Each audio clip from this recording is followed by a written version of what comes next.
Mike Blair was at the scene of this horrific double murder, but he didn't see it and he wasn't very involved in the case. How did that relationship develop through the weeks, through the months when little Ronnie was in the hospital? Well, you see Mike Blair there in uniform. He's now been promoted to corporal. At the time of this murder, in March of 2018, Mike Blair was a detective on the Hillsborough County Sheriff's Office homicide team. However, his involvement that night was rather minimal. He was called to the scene, as he's responded to hundreds of calls throughout his career. He was called to the scene of the crime, and he was minimally involved, just kind of as just one of the guys there at the team. But he did see, some pretty horrific things that night. He did not, however, see little Ronnie. By the time Mike arrived on the scene, little Ronnie had already been taken by helicopter to a trauma hospital to deal with his severe stab wounds and his burns. And so Mike didn't see Ronnie until later in the hospital. That's kind of how the beginning of this started. And there was also a little special connection there. Little Ronnie loves the Bucks, and Mike Blair had a connection with the Bucks, and that was kind of how they started really building that rapport between each other. I think it's just basic human empathy. Mike Blair said, I have some connections with the Bucks. He knew Ronnie loved the Bucks. And so the Tampa Bay Buccaneers, being the incredible franchise that they are, donated some items. They had some signed items that he brought to him in the hospital and just, kind of started there. And then there was one night, I think, in the hospital where Ronnie literally reached out to Mike and said, hey, can you watch a movie with me? He just wanted company in the hospital. And to be honest, that night, Mike couldn't. He had to go back to work. But he said, you know what, let me talk to my wife. Went home and talked to his wife and said, hey, can we go spend a night and just watch a movie with this kid in the hospital? And to Danielle Blair's incredible credit, Mike and Danielle were supposed to go on a date night that night. And Danielle said, yeah, well, let's go. And then that's how this kind of started. They just kind of started visiting him in the hospital. And then little Ronnie was under guardian care. The guardian asked if they would consider if they knew anybody who could take him on. So that's kind of what the story is about tonight, is just about that relationship and how it develops.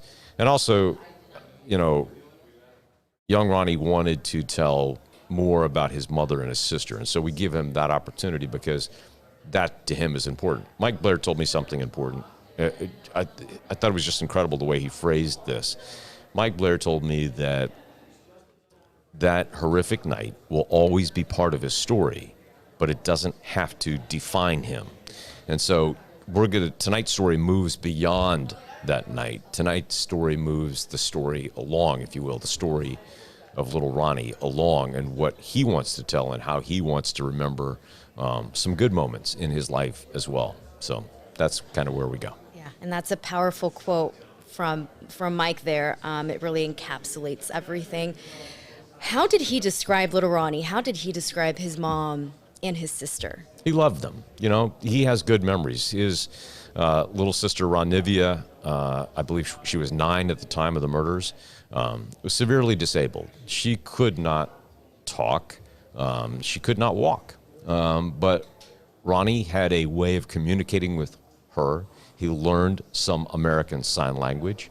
And so he talks about her and, she was going to school and she was getting special needs help and things like that. And he talks about that. And he talks about the fact, what his mother was like and what she meant to him because she was important to him and he wanted to remember. He wanted people to know about that, that she was a real person and she was a good mom.